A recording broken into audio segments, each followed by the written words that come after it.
Welcome to Andy and Ari on 3. We are here in Mobile, Alabama, site of the Senior Bowl. Senior Bowl practices begin today. Ari, I hear the sirens. They're taking the players to practice right now. Can you imagine being on a bus to a job interview where, you may have to tangle with some 300-pound people, but if you do really, really well, like you could make millions of dollars. Like Carson Wentz, I was here a few years ago when he was here, made millions of dollars at practice. Aaron Donald made millions of dollars from a couple of good practices. Yeah, like if we had to do one podcast and if it was like the best podcast we ever did, you get like a huge signing bonus. That would be pretty. I think we have one of those coming up. I don't know if you know. I'm scared. Are we allowed to talk about it? I don't know. You tell me. You're the boss. We're going to New Orleans for a little special episode next week. So I don't know. Maybe that's our episode. Maybe somebody's gonna be watching and like, well, we'll see how Andy and Ari perform during that episode, and if they blow up, if they ball out. Yeah, I've got a little take file on here to try to keep some of those things warm for next week. You better. Super Bowl media party's going to be fun. I can't wait to get out to New Orleans with you, but I'm super excited to be here in the deep south with you now. Update: Ari did not try the turtle soup last night. We went to Felix's fish camp. It was delicious. I had redfish. Oh. I'm going to level with you here, man. And I didn't want to say it to you while you were eating. Mm-hmm. It smelled terrible. Oh, it was delicious. It smelled like turtle. It's turtle. Yeah. I mean, it's like, hey, you want to stick your head into a scorpion cage and smell that and then eat whatever? It was incredible. They give you the little bottle of sherry and you dump it on there. Oh, come on. I don't even know what that is. But I'm happy that you enjoyed your meal. I enjoyed mine. You didn't watch any Julia Child with the sherry? Cooking with sherry? Yeah. I wish I knew what that was, but just the fact of just eating a reptile when you put it that way kind of freaks me out. And you know what? I guess I'll miss out on some things in life, but if that's what I'm missing out on, it'll be okay. But hey, you know who you got in business with here. That's right. And that's right. I'm happy that our long and everlasting relationship of eating out will just be me just endlessly disappointing you in terms of what I should have ordered and what I got. As I always say, you're not disappointing me, you're only disappointing yourself, and that's fine. I got steak and grilled shrimp at a seafood restaurant, which I think is very appropriate. You did fine. So, you did fine, yeah. But my redfish Monero was it was spot on. So we're about to watch these guys practice, and we got one team practicing this morning. Another team will be practicing this afternoon. We'll talk about it on tomorrow's show, what we saw. But we got some of the guys that we've talked to so far heading into practice.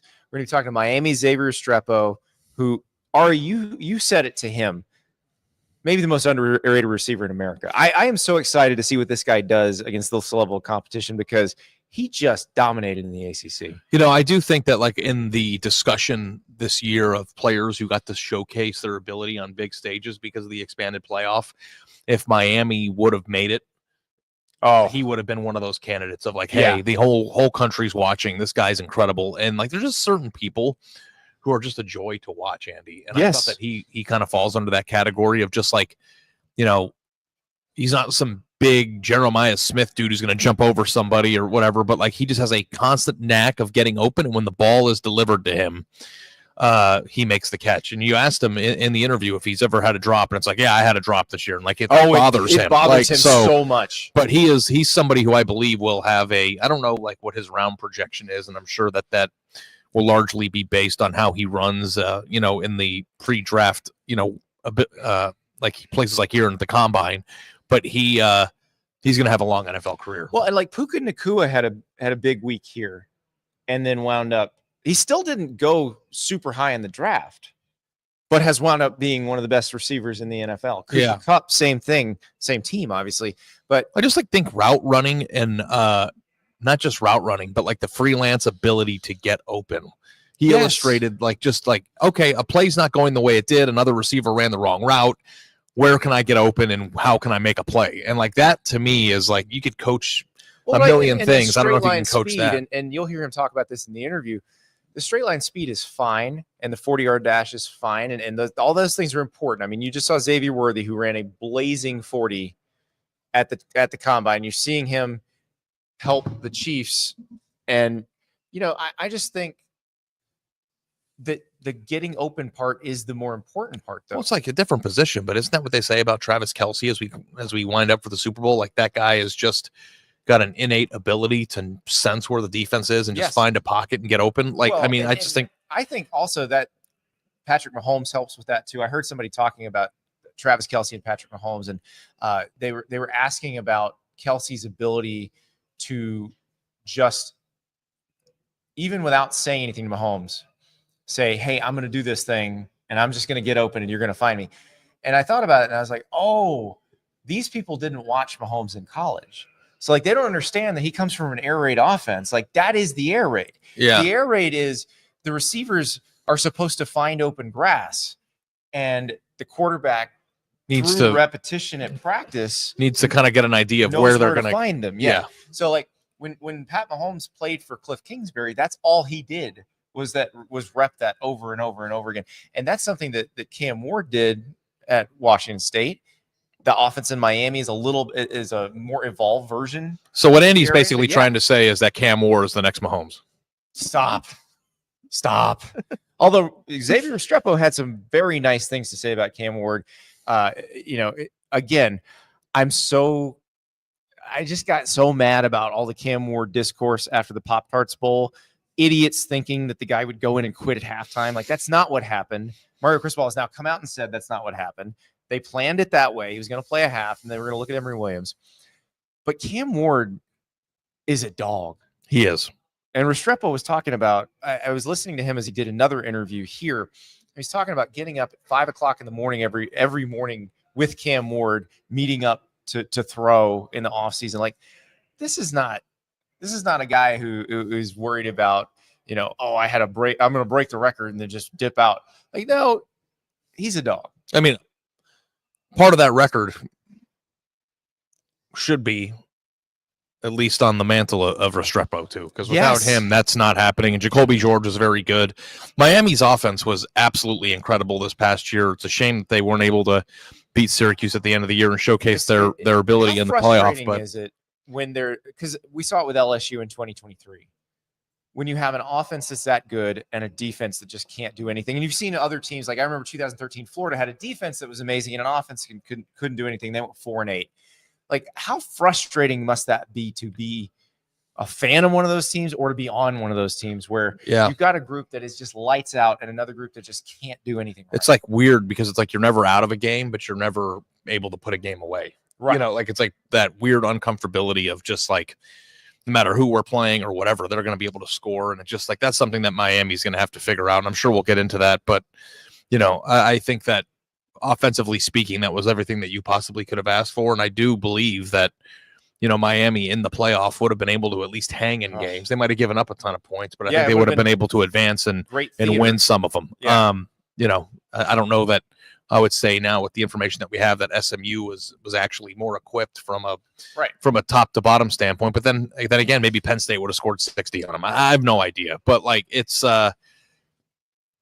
these players are going to be players that we are familiar with in the NFL for a long time. And I wonder if this is the first step towards Miami taking the next step of being a consistent player. Because they had a good season. They didn't make the playoff, but they had a good season. They did have a good season. They're willing to spend in the portal. They're willing to spend on recruits. And now we can say that. And we don't have to feel bad about it. Miami's going to have a good roster. With Mario Cristobal there, you always know they're going to have a good offensive line. We'll see what happens with Carson Beck. And Carson Beck is coming off a pretty tough injury. It's going to take a while for him to get back ready to play. So, but the guy we're going to talk to is Xavier Restrepo. I think replacing him's probably the more important part of it because Carson Beck's healthy. Like, he's going to be able to deliver the ball. Mm-hmm. The question is, will they have somebody like Restrepo? Like, Restrepo's numbers are crazy. 69 catches for 1,127 yards, 11 TDs. Like, the he's a machine. Yeah. Yeah. And not a household name. Should be. He will be. Well, that's the thing. I think you get him in the right system. You get him on the right team. I like the Rams always seem to find somebody like that. Now, the Rams may be full up on people like that, but there's a bunch of other teams that do need reliable receivers. And he's the kind of guy that could have like a Cooper Kupp.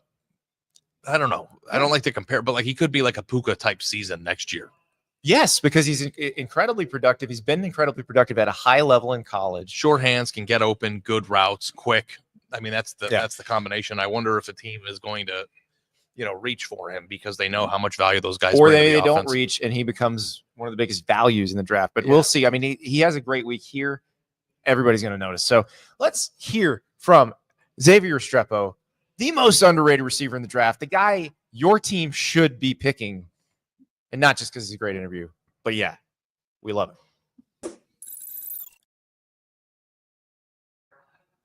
We are here with Miami receiver Xavier Restrepo, who said, I woke up this morning, I'm already one step ahead, which is a great attitude to have. Great way to look at the world. But didn't you guys, I mean, this is early, but weren't you and Cam Ward up earlier than this most mornings? Oh, yeah, this is definitely sleeping in. I mean, me and Cam are first ones in the building every single morning. So, yeah, I'm kind of used to waking up early.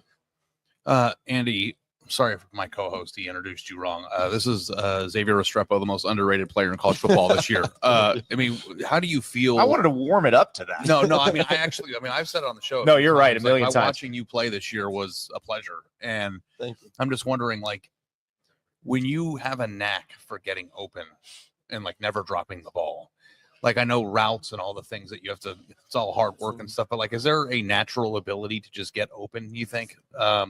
Like if you possess that, is that something that puts you ahead of the game, or is that something you have to really work on?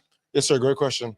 I actually think what you're talking about is just, I mean, I've grown up in South Florida my whole entire life, been going to, premier athletes with Coach Sly and, out there at Goldfield with Tevin.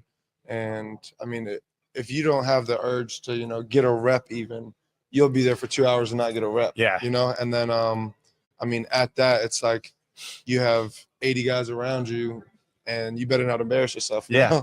I'm not going to lie. I did embarrass myself a couple times, but that just all led me up to, the guy I am today and the competitor I am today. Well, so I've been to like 7-on-7 team tryouts down in Miami and in Broward. And it's like, you're right. The fight for reps is real. Oh, yeah. 100%. And you see the guys that are kind of like the shrinking back and they'll get eaten alive. And what is it like for a young receiver when you are going against the level of talent that you have to go against down there in terms of the DBs and the speed and you got these long rangy dudes who can run? Right. No, for sure. I mean, I just think it gets you ready for the next level, when you go out to all these college camps and you just consistently see, South Florida guys going rep after rep. It's not surprising, because we do that in training. We don't even have to have a camp to do that, So I think it just gets us ready for the next level, honestly. I mean, I think that there could be like a way to coordinate people getting reps. There's got to be. It is. They want it to be a survival of the fittest. It'll be like that out here in the Senior Bowl practice. It's the same thing. Whoever can fight to get onto the field wants to take the rep. That's good to hear. Then. Yeah. Oh no, you're. So we were talking about getting open, and I was thinking about watching you play this year. There's so many times when things broke down, and Cam's obviously great at improvising, but when things broke down, do you just kind of smile? Because like that's always the time you'd see you kind of move a little bit and then just, hey, let's go. You're always like leaking behind the secondary and finding a spot. Right. Yes, sir. I mean, again, I know it sounds crazy, but we work on all these things. Me and Cam and the other receivers, Jacoby, Zahor, and Sam Brown, all those guys, we work scramble drill after practice, and we always end the practice off and our extra work after practice off with the scramble drill. And it'll be times where, Cam is a character, so some days he'll try to troll you and stuff like that. So, I mean, there'll be some days after practice, after we put our work in, where he'll turn 6-7 times, wait for you to get all the way to the other side of the field. He's that type of guy. So, I mean, but again, it's all for a reason, obviously, because you see guys running behind people and wide open, him making the throws and stuff like that. So, yeah. So I got to ask you one of a play like that, because he's trolling you, but he's also practicing for real situations. Right. The touchdown catch in the Duke game, where he runs around for like 10 seconds and then throws it through 2 sets of hands. And how did you see that ball? So originally I knew he was throwing the ball to me. We were a little bit off page or whatever with like the other receiver and Cam or whatever. Cam just came to the sideline. He was like, I was waiting for him to go the opposite way, but sometimes it ends up like that, And I mean, when you practice things so much, it's kind of just like golf. You get lucky sometimes. Well, that's the ball comes because did it touch the DB's hands or did it just kind of go by it? Yeah, it touched the DB Okay. tipped it, and I was waiting on the tip. Had it not been tipped, it would have probably been a harder catch. But I knew it was going to get tipped or something like that. I was just waiting for the rebound. Yeah, I guess it is. Sometimes you get lucky. I don't know. I don't think that was luck. It's like I don't think there was any luck involved just there. catching the ball perfectly in the air. Yeah. I don't know if that was luck, but that's nice of you to say. You know what I think is interesting is that Miami's trajectory as a program has been something that's been, debated and talked about for quite some time. And I feel like you guys took a major step in the right direction there. What was it like, getting together with Cam, getting that team together and having the year that you guys had? And what do you think about, Hurricane football moving forward in terms of where Mario's got it going? No doubt. I feel like our DNA took a tremendous jump this year, in the step of, being that program again. I feel like, Coach Cristobal is a great coach, an elite recruiter, So, I mean, guys are going to come down here. Guys just, it's kind of scary how, the NIL stuff is working now and stuff like that. Just need some, loyal guys and some guys that just really want to play football and not want to do it for the fame and stuff like that. And, I think Miami is back, So you're a South Florida guy who chose Miami. And I'm curious about that because, down there, everybody knows the U. I'm sure there are, because you were born in what, 2002? Yes, sir.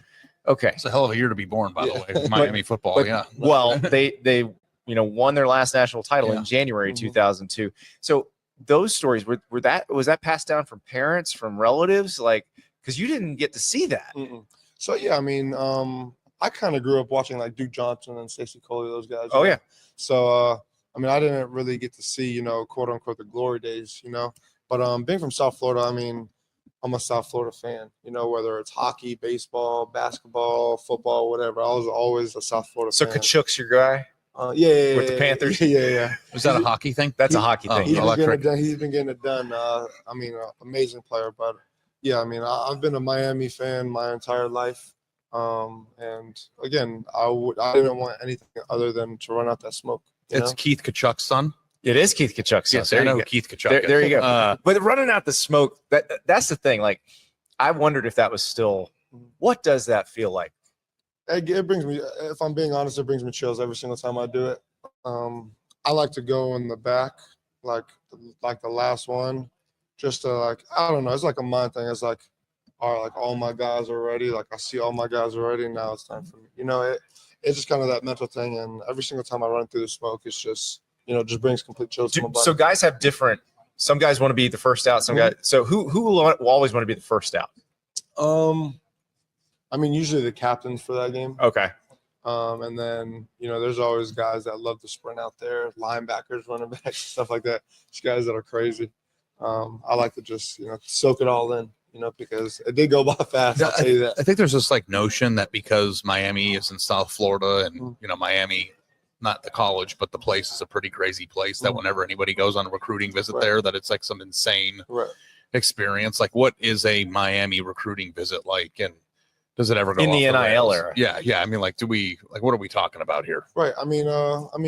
We go out to some restaurants on Key Biscayne. Key Biscayne is kind of where, we go for official visits and stuff like that. You're speaking Ari's I language just here. I don't understand. No offense, because I get in trouble when I do this. I got in a bunch of trouble with what Oklahoma fans a few years ago because I said I'd rather live in LA than Norman. But it's just I don't know what for me, I'm a very superficial human. So being able to get to Key Biscayne in 15 minutes seems like a little bit of an advantage. It's look, there's a yacht. Okay, I'm gonna come here. Right, for sure. And although it has been a little chilly, in South Florida lately. Again, December 25th, Christmas. It was 70 degrees outside, so we know you guys bring the heaters out when it gets to 60. Oh yeah. I've been at those restaurants where they bring out all the heaters. I'm double jacketed up, double sweatpants up. I'm all that. Double sweatpants, huh? Oh yeah. Is that comfortable? Sure. Yeah. That sounds pretty miserable. It's smooth. To me. I'm a Floridian too, so do you do double sweatpants? Sometimes. I've never heard of that. The blood is very thin now, Ari. It's very thin. So Xavier, What do you want to get out of this week here?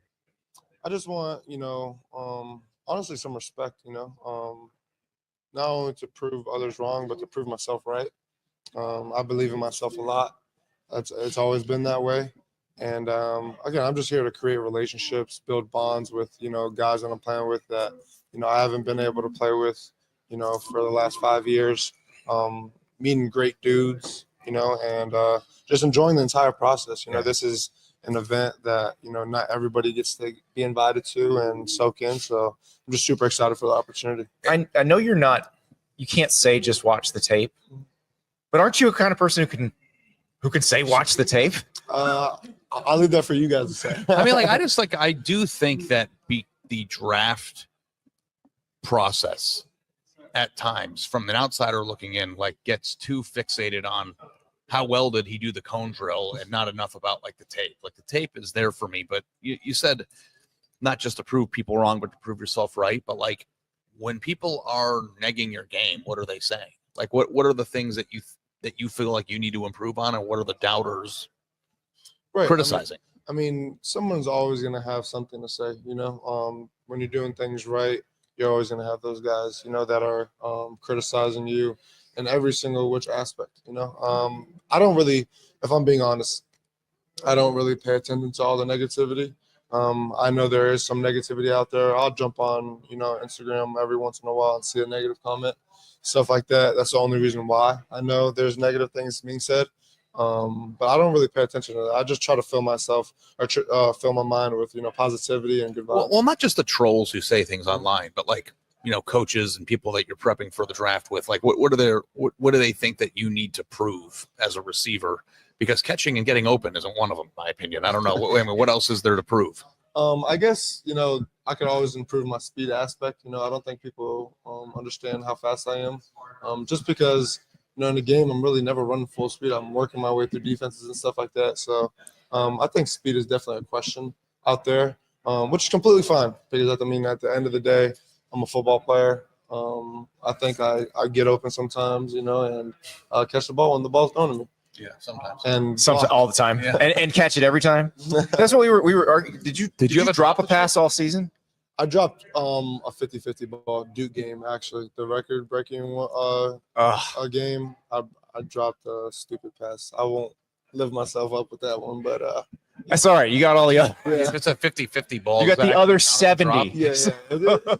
It touched both of my hands, so it's definitely a drop. 100%. Yeah. What are we forgetting to talk about right now? Because you seem like an interesting human. Tell me something. I know I referred to golf earlier. I love the golf. I'm addicted to golf. Really? Yeah. When did you do it in high school? Did you pick it up during college? I picked it up COVID year. Okay. So actually, my old quarterback Tyler Van Dyke, he got me into it, and I just learned the hard way. Going out, losing 1,000 balls, and just finding out. Are you actually pretty good now? I'm a 5.3 handicap right now. What does that mean? Does that mean you shoot 77 on a par 2 or a par 72? The handicap system is weird. It's I shoot from high 70s to low 80s. Okay, so just I shot 4 years I shot 77 on Friday before I came here. Very nice. Yep.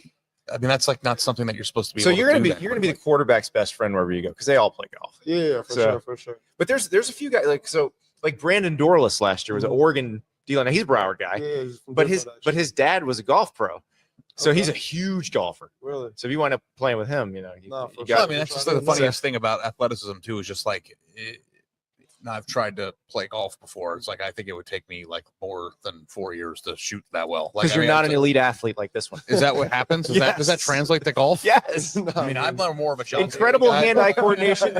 Incredible hand-eye coordination. I don't know. There's a ball bouncing off of Duke DB's hands way over here, but I'm going to catch it. It's no problem. Yeah, I don't know. I guess maybe you're not a Cigs and Diet Coke guy, but maybe you and I shouldn't play together. That's hilarious. Well, Xavier, good luck this week, and I'm not worried about you. I think it'll be just fine. It's great to have you on. Thanks for being here, Xavier. Appreciate the opportunity. Thank you.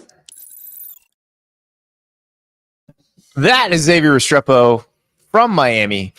He's going to make some team very happy. We have a request from Mike in the chat. Is it possible to to get bonus footage of Andy and Ari versus a blocking sled at Senior Bowl practice. Unfortunately, they don't have sleds out there. It's all player to player stuff, and you don't want us versus any of these actual players because I think we learned that yesterday when we were talking to Walter Nolan. Are sleds outdated, or do they still use them? Oh, they still use them. For Okay. sure. Yeah. Yeah. It's just they practice on the field at University of South Alabama's stadium, and there's not really room for that. I'm there. excited to go see that. I've never been to the University of South Alabama. This is my first time in the lovely Mobile, Alabama area. It's a nice stadium. It's pretty new. Major Applewhite's got a nice little setup there. Yeah. Restrepo's my guy. You know, riding with him, I can tell. Well, the thing too is just like he picks up golf 2 years ago and is shooting 77. It's just insane. like that. Like there's just those people out there that just are good at everything that they do. I'm a 5.3 handicap. Yeah, well, the fact that it was like that precise too, like 5.3, it's like, all right, dude, we get it. You're good at golf. But but that's the thing. Like you have all the jokes about Cooper Kupp and Matthew Stafford being, really big, buddies, and they have a breakfast every morning, and that's why they have the connection they have. Yeah, they're like twins. Restrepo is going to have that with whatever quarterback he plays with, because all of those dudes play golf. I was thinking about this. So with Luke Fickell taking over the Patriots, Josh McDaniels coming back as the OC, like they're getting the whole band back together. Like that's Luke Fickell is not taking over the Patriots. That'd be Mike Vrabel. Why do I do this with Vrabel and Fickell every time? They're best friends. Yeah, I know they're best friends. So, but Mike Vrabel's taking over the Patriots. So Wisconsin fans were like, really? Wait. Well, how would the reaction to that be, you think? Do you think they'd be like, okay, or would they be like devastated? Right now, Right Wisconsin fans? I don't think they'd be devastated. Yeah. So with Mike Vrabel taking over the Patriots, Josh McDaniels coming back as the OC, is this your Wes Welker, Julian Edelman type? Like, well, here's the thing you need to know, and I judge sentiment on current players through the football card market. Yeah. You know who's like kind of expensive right now? Who's that? Joe Milton. No, People saw the game. Come on. People saw the game last. Like what? They were was it? supposed to lose. I know. Did he go like 18 to It cost them 20? like 5 spots in the draft. There are a lot of people out there that are convinced that Joe Milton is like going to be a guy in the NFL, and they're falling in the same trap that we've fallen in. And you know what? Maybe he'll figure it out. I don't know. I don't want like Joe Milton slander, but like Joe Milton's a very nice guy. Yeah. But that's a bear trap that as college football people we've fallen into twice. I've fallen into it. And I mean, I'm ready to fall into it again if you go 18 to 20 in the league, But like, yeah, like Restrepo does kind of like fit into that same type of like Wes Welker mode. The Edelman, guy, absolutely. I think he's that type of player, and so would Drake May be happy about that? Yes, Drake May would. But Joe Milton might too, because Drake May's job's not safe according to the football card. Well, I'll just Drake May, Joe Milton, Restrepo, and then you got to find your fourth, and that's your foursome. Yeah, well, you got to get a big ass tight end. That's true. Yeah, that's true. Get open. I don't know who that would be in this draft. Well, speaking of the draft and where people are going, our next guest is Smael Mondon, the Georgia linebacker, and he's a fascinating one because came in as a freshman to that national title team, and then as a sophomore started for that second national title team, and now he's going into the NFL. We joke with him that, are you already preparing to be an Eagle, because it feels like the Eagles are the Georgia defense, but it is. I mean, it doesn't feel like it. They literally are. They got Keely Ringo, Jalen Carter, Jordan Nolan Davis, Smith, Nakobe Dean. They've got everyone. Yeah. It's incredible. I mean, it's worked out really well for them too. Yeah. Speaking of the Eagles and the Georgia defense, we do need to talk about our friends at PrizePicks, best daily fantasy game in America.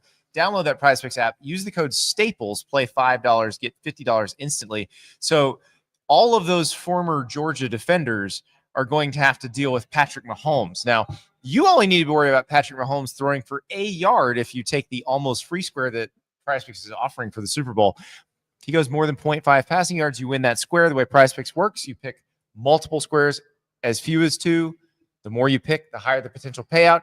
So you got Jalen Hurts, 215.5 passing yards, more or less.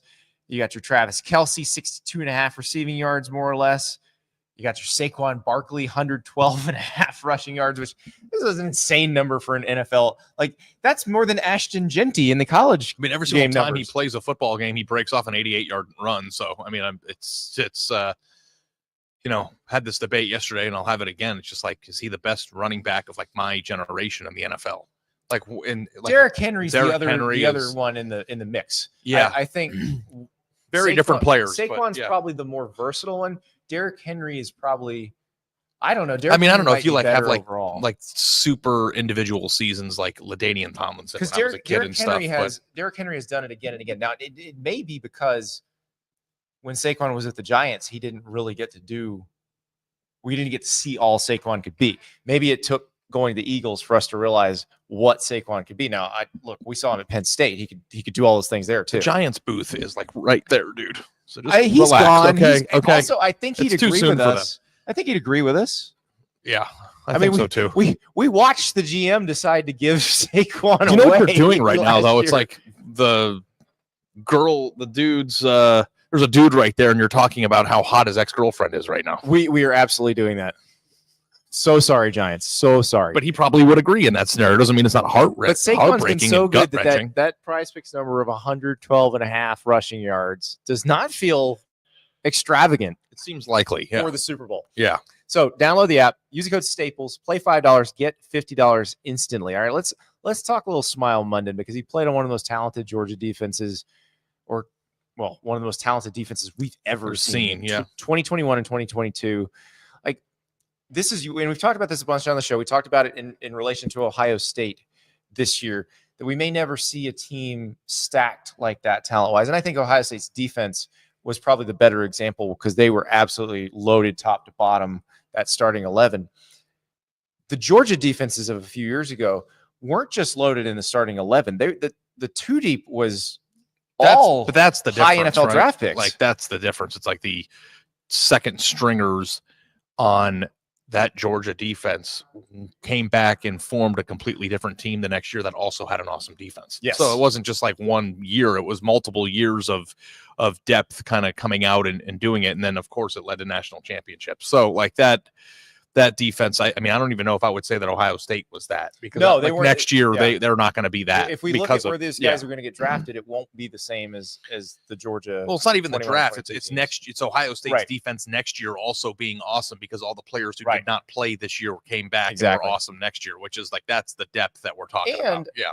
Even though Georgia was not as good as it has been in the past 3 years, this past season, it wasn't really the defense's fault. Right. So yeah, they couldn't move the ball enough on offense, and that was something that became pretty clear very early on in the season, and they still made it to the quarterfinals. So I mean, I love the thing about this event that is always, and I'm sure it happens to you way more than me because you've been doing this longer. But like, he was a recruit yesterday.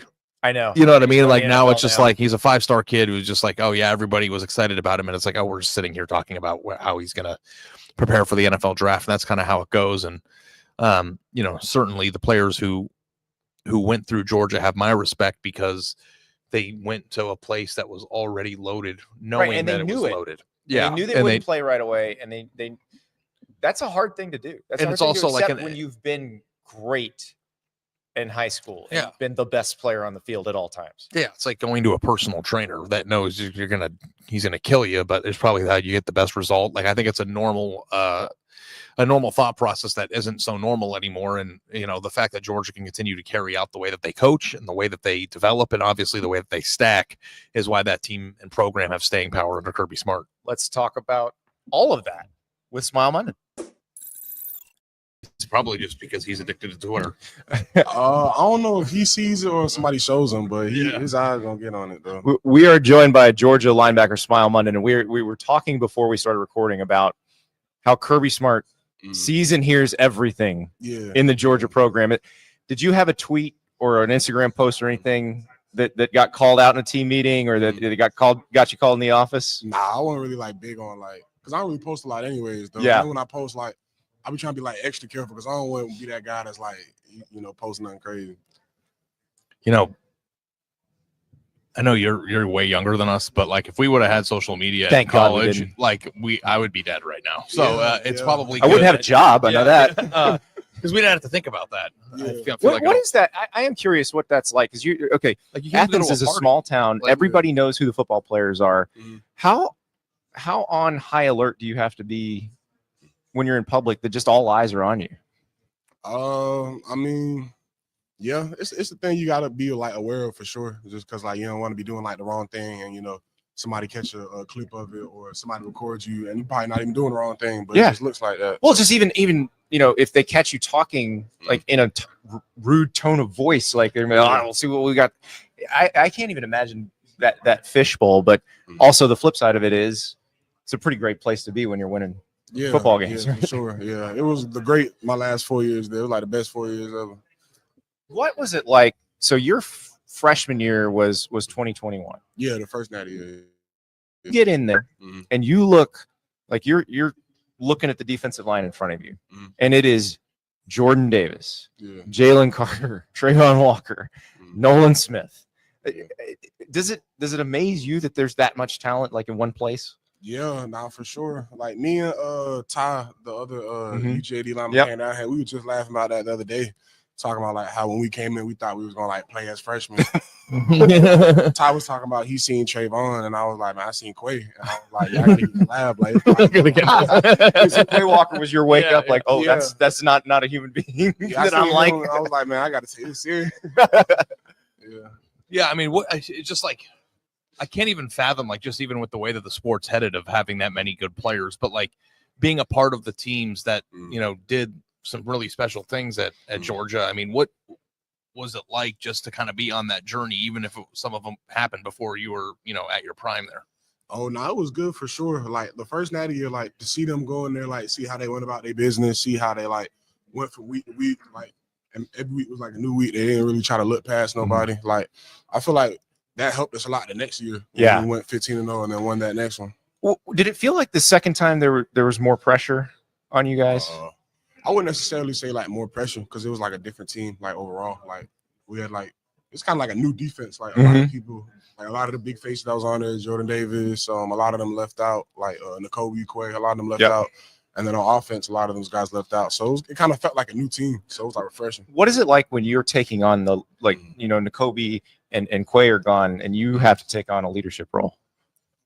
So when my sophomore year, I wouldn't necessarily say I took on a leadership role. I was kind of more so just trying to like be like get my own feet right and like focus on myself because I was like my first year starting, first year playing and everything. Like I feel like I had a lot more to worry about like on myself to like before I could start like trying to pour into others. But like my junior year and senior year, it was easy, seeing them. They was like good examples, so it was easy to like learn from them. Andy and I were talking about yesterday on the show of like usually when coaches win at the level that Kirby Smart has won, kind of like when Saban was doing it at Alabama, that like the general public starts hating that person, right? Because that's what people do. They hate on success. Yeah. What is it do you think about Kirby Smart that because like I don't really think people hate him? It's the speeches. Like, we're gonna have to ask him about that. I play the speeches for him all the time. Oh, yeah, but the ones that get leaked out, we don't bleep them. What is it truly like to play for Kirby Smart, and why do you what is his actual coaching style outside of the 2-minute pregame speeches with the F word in it? So the 2-minute pregame speeches, that's pretty much like a lot of practice. Like y'all probably heard like the microphone, but it's good though. Like it kind of it toughens you. Like he knows how to like toughen people. Like he plays like mind games. Like he does it like on purpose. Like he a real smart dude. So like he'll do that and it'll like he builds you up through that though. So it kind of makes you stronger. It makes you it like gets you ready for like game day. Do you remember one that he did with you? What, like a mind game or like a lesson or a motivational tactic or something that he did, maybe early in your career or something that you take with you? I don't know, not off the top of my head, but translation, not that I can do on a podcast.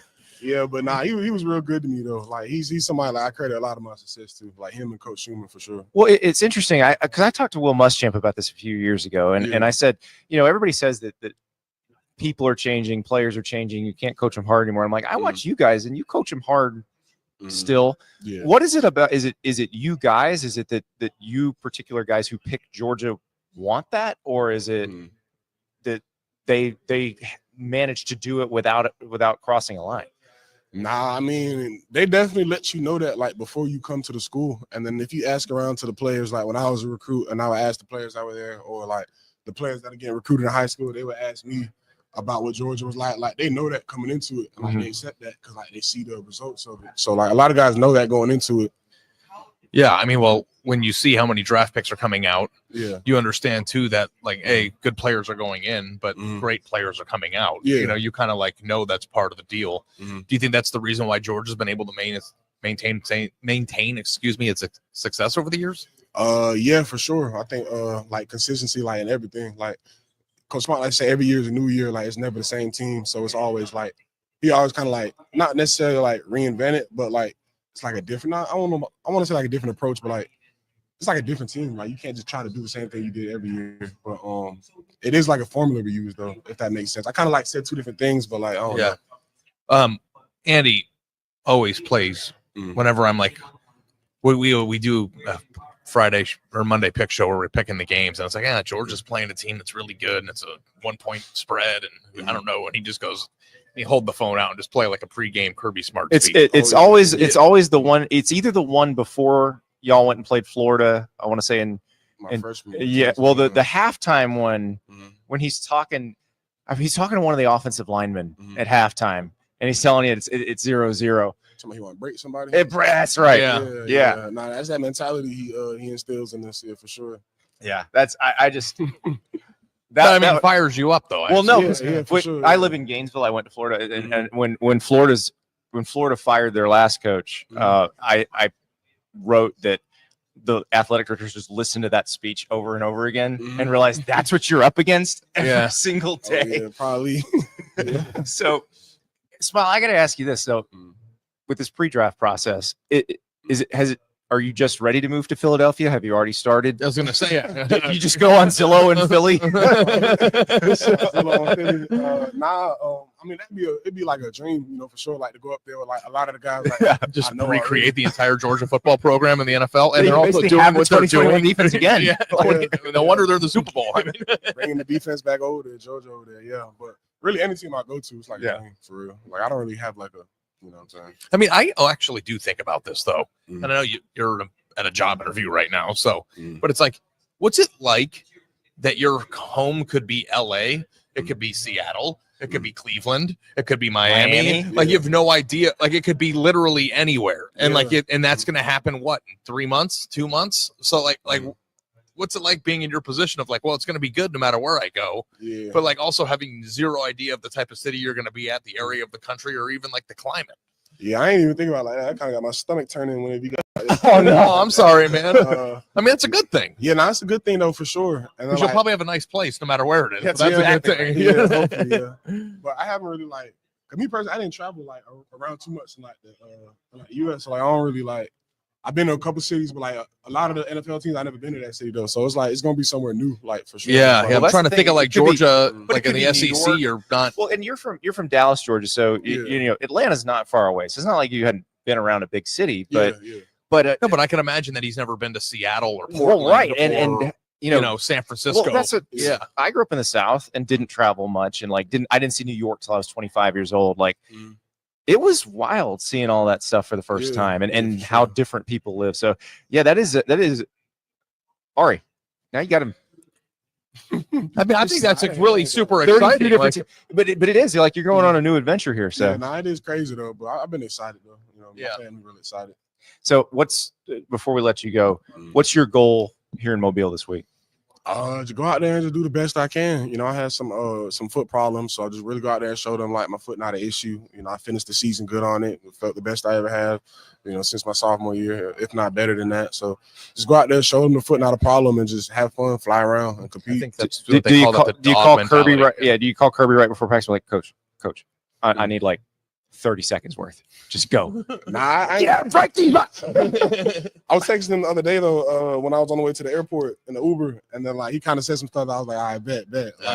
Like, he still believe in like confidence in you, so that helped a lot. And then Coach Schumann too. Coach Schumann been texting me, helping me. So like, really just like I'm gone them, so I can't help them anymore. The program, but to see them still like trying to help me, like that's like it means everything. Smael, appreciate it. Thank you so much. Thanks for being here. The look on Smael's face when you mentioned you're going to have a new hometown and you don't know where it's going to be and somebody's just going to tell you where it is. Like that is a wild concept. I didn't mean to like give him some anxiety. But I never thought about it that way. Like, it is a strange concept of because most people, when they leave college, they do interview for jobs. They have a general idea. They may not be able to exactly choose where they want to live because the best job might be, in one place, but you kind of know where that's going to be. It's not like the difference between you living in Seattle and you living in Miami is who Cleveland takes. Yeah, exactly. And let's be honest, some cities are better than others. And also, let's be honest, if you're an NFL player who's drafted pretty high in the draft, you're probably going to have a pretty good situation where you end up. Well, the thing is, you're going to a big city. There's, so you have all the big city amenities, unless it's Green Bay. But almost where everywhere do people in Green Bay live? Appleton?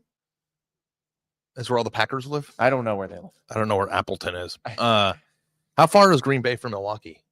It's about an hour, I think. Oh, okay. So people aren't living in Milwaukee. Yeah. That's I never even thought of that. So thank you for bringing that up. But I do think that it's like, well, could you go play in Miami or LA or like somewhere where that money could be really enjoyed in a way? But you can enjoy it. But also think about it, if you get drafted by the Cowboys versus getting drafted by the Rams. Like, imagine the size of the house you can buy on your new salary.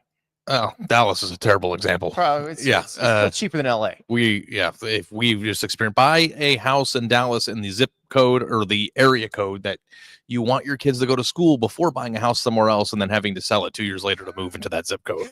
I'm sorry. I've hit a nerve.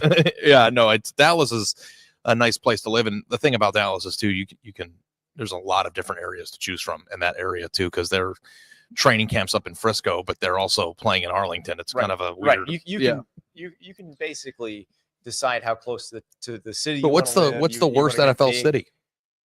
Is there a worst one? Everybody always goes Cleveland, but Cleveland's a fine town. Like, Cleveland's a big city. There's nothing wrong with Cleveland. What about Cincinnati? I like Cincinnati.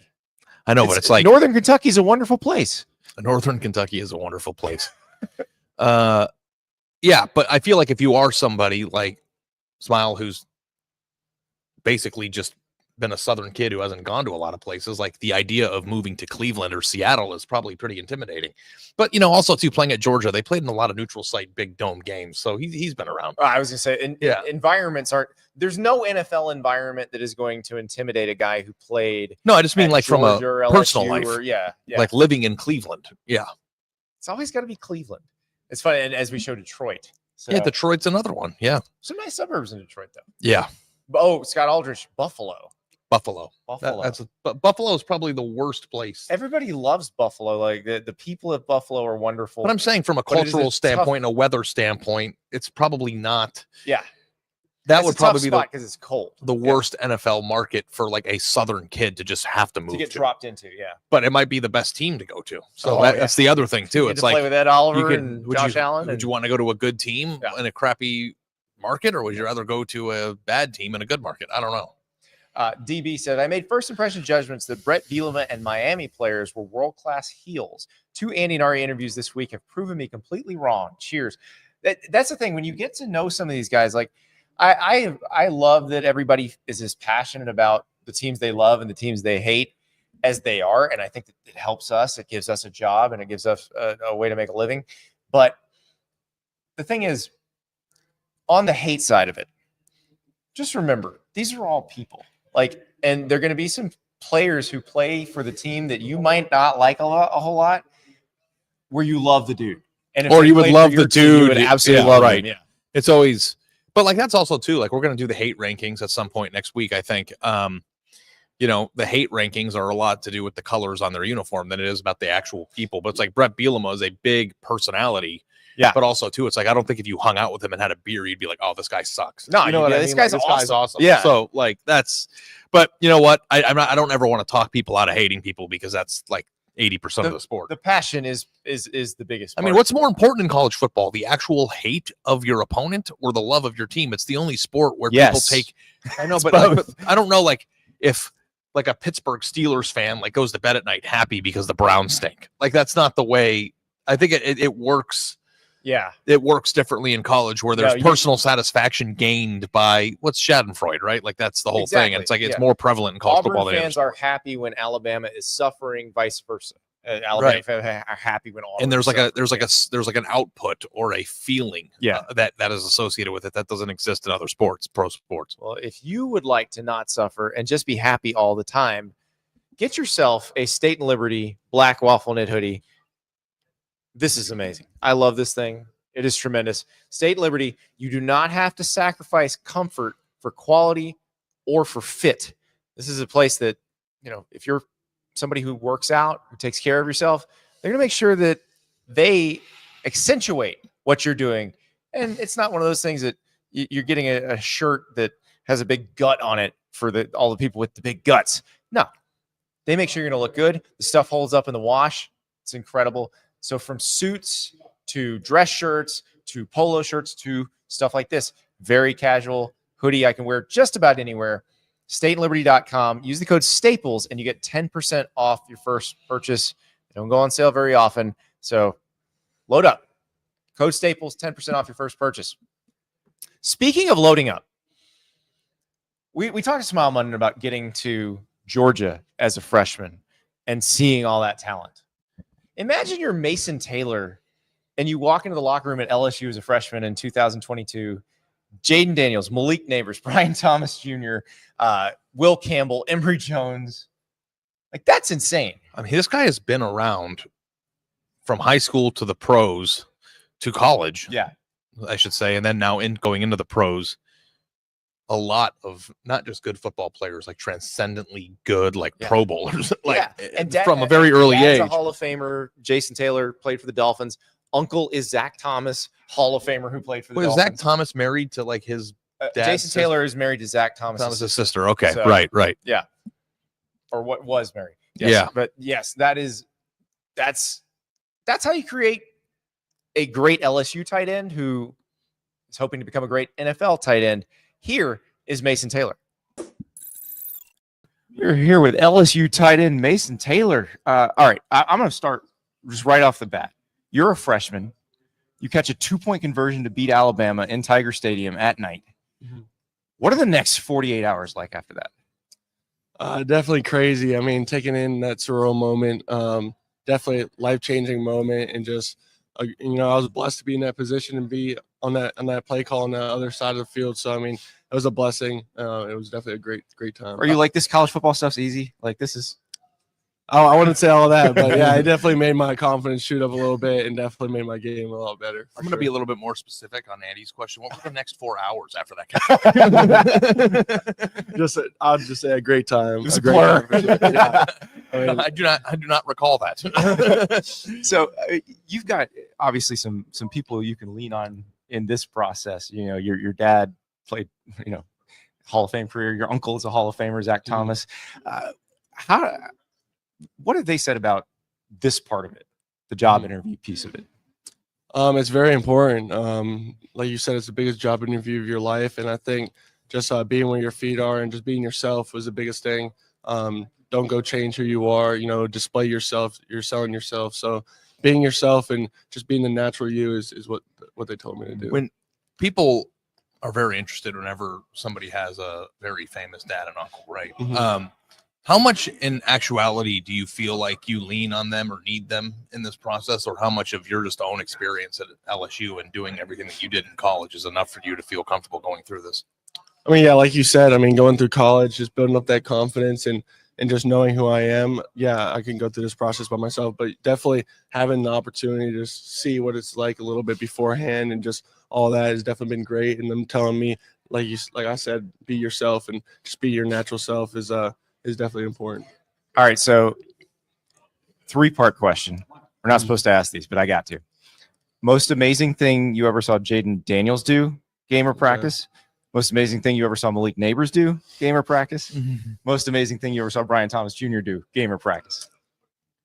I couldn't tell you all 3, but if I were to give you one, the Jaden, I think that Florida game, which people call his Heisman game. Yeah. My sophomore year was pretty extraordinary. The way he ran that one, I don't know, it was maybe 70-yard, 60-yard touchdown, and then another one I mean, he's fast and he can move lateral. I mean, it's incredible to see for sure. It's amazing to me. Like I was watching him play against the Lions in the playoffs, Mhm. and I'm like, this is the Missouri game from last year. Yeah. It's the same thing. And I mean, you're not supposed to be able to do that in the NFL. Mhm. But I mean, like that Missouri game that y'all played your sophomore year, like that was a really good defense, and Yeah. they couldn't get off the field Mhm. because of him. Yeah, I mean, like I said, I mean, he's a great quarterback, and you see it on the next level. I mean, the things he's doing, I think what really stands out to him was his work ethic, and I mean, the type of guy he is. So your dad was born in Akron, right? Mhm. Or from Akron? Yeah, Pittsburgh. Pittsburgh played at Akron. Sorry, yeah, my bad. But Midwest. How happy are you that he got picked by the Dolphins in South Florida? Very happy. I mean, I love Fort Lauderdale and South Florida, so yeah, I'm very happy that God put me down there for sure. You've been in some factories though, like just because you played football at St. Thomas Aquinas. Mhm. And for those who don't know, St. Thomas Aquinas in Broward County, maybe the best in terms of populating NFL rosters, high school. What is the competition level like just at like a 10 when you're a 10th grader and you go to practice? Is it like, whoa? Yeah, I mean, it's like a lot of guys from South Florida, if they're willing to go to the next level and really make it to the NFL, they're going to St. Thomas Aquinas. So, I mean, I was there, won 3 state championships there my time. I think they're on their 6th or 7th in a row right now. And yeah, I mean, like I said, I didn't start until I was a junior there at St. Thomas Aquinas, and I just thought that was how the development process. Or you started at LSU faster than you started in high school. Yeah. So I was just like, that's how it is. I mean, we had 20 guys going D1 every single year. Our senior class would like go 20 guys defensive D1. So I'm just like, that's just how it is. Whatever. Wait your turn, and then college came a little fast. Yeah, the first time I went to a St. Thomas Aquinas game, the 2 running backs were Giovanni Bernard and James White. And it was like, what are you doing here? Yeah, I mean, it's like is interesting too because how many high schools in America are even like that? Like Bishop Gorman in Vegas. Well, and IMG, but they're that's set up to totally do that. different. Yeah, It's St. Thomas different, been yeah. doing it forever. Yeah. So. Yeah. Do you think that just in terms of development and stuff, like going to a high school like that's part of the reason why you're able to play so early in your career and why sitting here today you have as much experience as you do in terms of just playing time? 100%. Roger Harriet, Coach Harriet at St. Thomas Aquinas does a great job of just holding us to that standard and that accountability standpoint to just be organized and be on top of your stuff and be consistent. So the transition to college, when you come from a high school like that, it makes it a lot easier to just know that you've done such a hard, strict schedule before in the high school level. But you've been around those good athletes in high school. Was there a sense when you got to LSU that the guys you were playing with on offense were as special as we found out? Maybe like, could you tell right off the bat, or was that something that took a little while to realize? Oh my, like these guys are special. I mean, it is the SEC, and it is a jump from high school for sure, a big jump. But I mean, like I said, I mean, I played with guys like Dallas Turner and guys like that in high school. I mean, I could see them on TV when I'm a senior in high school and see them dominating in the SEC. So I knew it was definitely possible. What was it like trying to block Dallas Turner in high school? Because I'm sure you had to every once in a while. Yeah, I definitely had to do it. He's a great player, long and strong, and he's a great defensive end. So, I mean, did he ever kick your ass, or did you just? Not that I could recall, but he probably did. The battles must have been incredible. Be absolutely crazy though. And like I know going back to high school, all the players you played with, but like, did you watch the playoff game with Washington and the Lions a few weeks ago? Like, or are you just too busy right now? Like, are you like seeing all the players that you literally played with doing things that you're aspiring to do right now? Yeah, I mean, I watched Washington close throughout the whole playoffs because of Jaden. And the way they've played and the way they connected this year, I mean, it's just extraordinary for sure. So who's next at LSU? Who are we not talking about who next year we're going to be talking about for LSU? I think Garrett Nussmeier for sure. I mean, he's getting some talk already, but I think his potential and the way he throws the ball and his IQ and his leadership role for LSU is huge. So I think he's going to get those guys on board and make some changes. And he had the more traditional career where like he stayed at LSU. Yeah. He waited as a backup. And how was he when he moves from backup to starter? taking over the offense? Was it like, okay, we're very comfortable with this guy, we know him? Because it seems like in a lot of places you're getting a transfer coming in to start, but this is a guy you guys have been with for a while. Yeah, I mean, he's that just speaks to the type of person he is, staying in a program like that. He loves LSU, and he had dreams and aspirations of playing and starting and leading the team to a national championship one year. So that just speaks to the person he is and the quarterback and leader he is. And now that it's his turn, I mean, even when he was sitting on the bench with guys like Jaden Daniels above him, he's taken all the knowledge from them. He played Georgia in the SEC championship my freshman year, and he threw for 300 yards. I mean, what backup quarterbacks throwing for 300 yards on a great Georgia defense? So just things like that, we knew it would be when it's his turn, he's going to take a shot. What's your view from the inside at LSU in terms of the direction that it's headed, and what can LSU fans who's listening to the show expect for the program, next year moving forward? Yeah, like I said, with Nuss staying for another year, I think they're in a really good spot, and he's getting those guys. I know he's taking that leadership role very serious and getting those guys collected for this year for sure. All right, I'm gonna let you recruit a little bit for LSU. Why is it the best college football environment in America? It's our fans. Got to give credit to our fans. They're crazy, but when you're doing good, I mean, it's great. And our stadium is loud, and it helps us win games. So I mean, if you want to play for a big SEC team, big SEC football team, you come to LSU. That's the one place or one of the few places I've still never seen a night game at. We're gonna fix that for you. Yeah, I've seen a few of them. That for sure. Yeah, I've seen a few of them. What? Okay. Are there environments are there environments that you've played in on the road that you think can rival it? There's definitely good ones. Texas A&M is a cool one to go to. Yeah, for sure. Night game in Texas A&M is really pretty extraordinary as well. Who's the best? Because you have to play the edge guys sometimes. Mm-hmm. Who is the best edge guy you went up against in college? If it wasn't, I would say if it wasn't Dallas Turner and my teammate, maybe someone like Will Anderson or. I forgot you went up against Will Anderson. Good freshman year. I mean, all the players that you've already gone up against are like players that were like in the rookie of the year running, so I think you'll be okay. I know. Him. I mean, Jared Verse was good too. From the rookie of the year. Twice. Yep. And the first time you're playing him, it's like, oh, this dude from Albany. Yeah. Oh crap, this dude from Albany. Second time you're gonna rethink it. All right. Well, since Ari's never been to a night game at LSU, I'm gonna let you tell him. Like, first couple times running out of the tunnel, hit the wind bar. What's that like?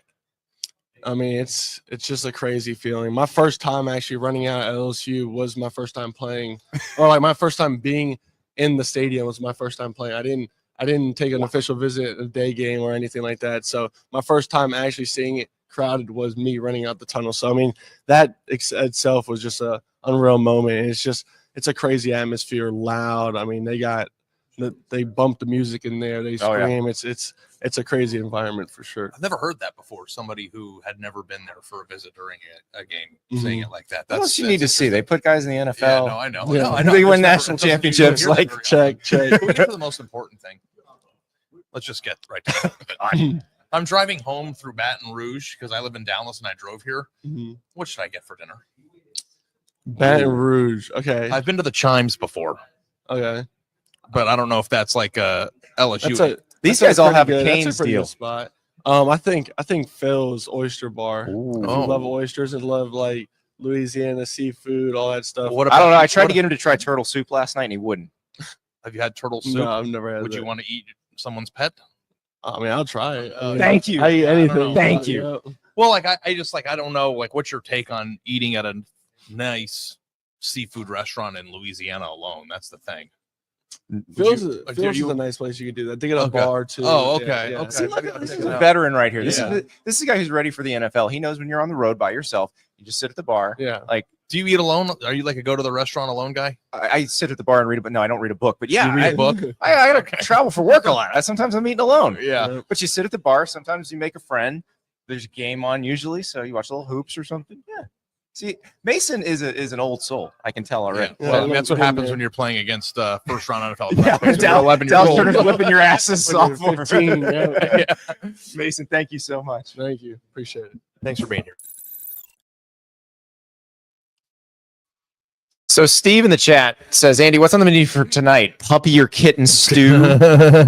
Come on, Steve. I think me and Steve are on the same wavelength there. Listen, that turtle soup was delicious, but I believe I'm going to try some stuffed smoked turkey leg. I don't know if it's going to be shrimp Alfredo, dirty rice stuffed, but there's a place in Mobile that does the stuffed turkey legs, which there's a place in Houston that does those that I really liked a few years back.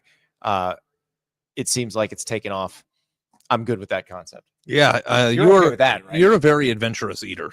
What is so adventurous about stuffing a turkey leg? No, I'm saying like you go out of your way to find different things. Oh yeah.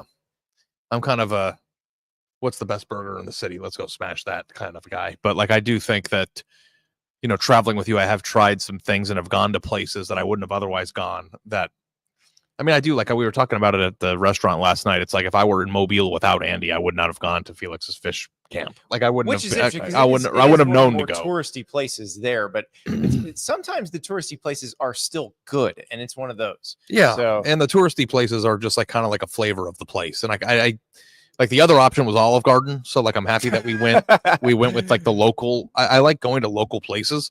But I do need to be more adventurous with how I order at those places because I do tend to like get the same 10 things. You did send me the chicken parm on the menu when I sent you the menu online, and I was like, that's fine if you want your usual Carrabba's order at a place that's overlooking the Gulf of Mexico. Chicken parm is like, I mean, I don't know like where you are spiritually, but like I'm more likely to believe there is a God because chicken parm exists. You're telling me that's random? That came from the Big Bang?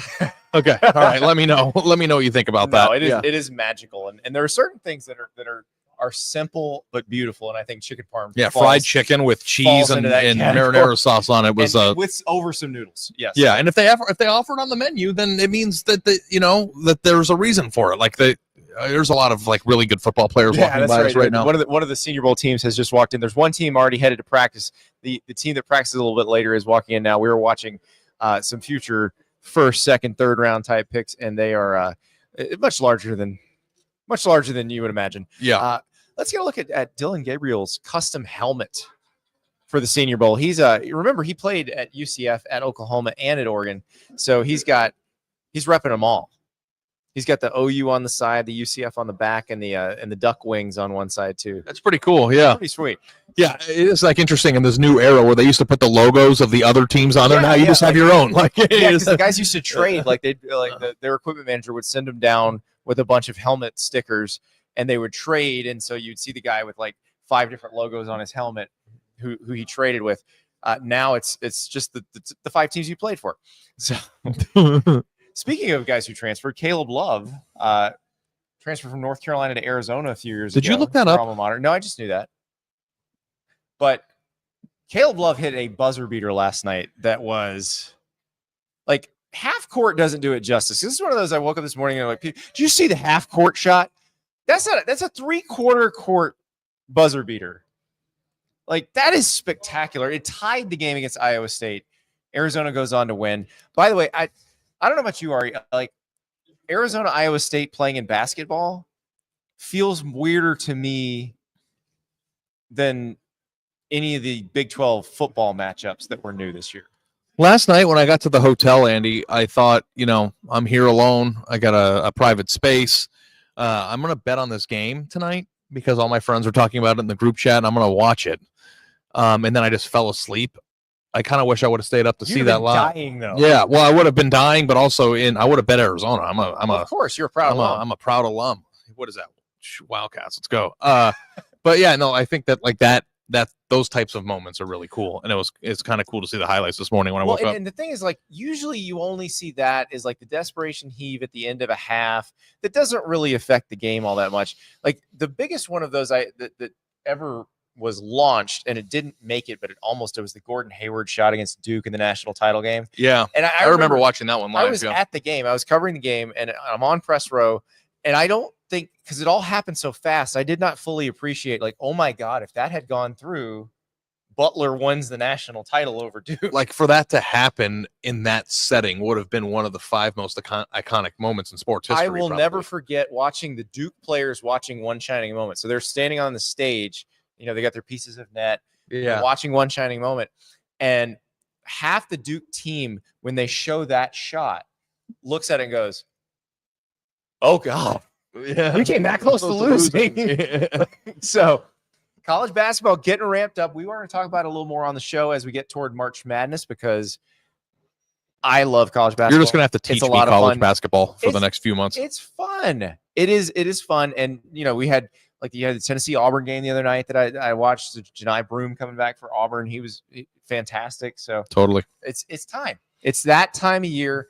But right now, Ari and I are going to go watch some people try to make themselves some money at a football practice. And we'll talk to you about it tomorrow.